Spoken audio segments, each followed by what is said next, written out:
इस न्यूज के प्रायोजक हैं Balaji academy, PSC coaching centre, पड़ाव चौक, मुंगेली।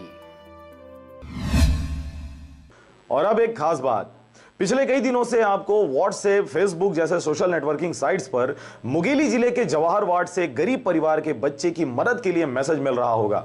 तो आपको बता दें कि यह मैसेज में दी गई जानकारी बिल्कुल सही है और यह बच्चा 9 साल का है जिसका पिता रोजी मजदूरी करता है और इस बच्चे के लीवर में खराबी आ जाने की वजह से इसके ट्रांसप्लांट हेतु दिल्ली भेजा जा रहा है, जहां पर उसके ट्रांसप्लांट पर खर्चा 22 लाख रुपए अस्पताल प्रबंधन के द्वारा बताया गया है।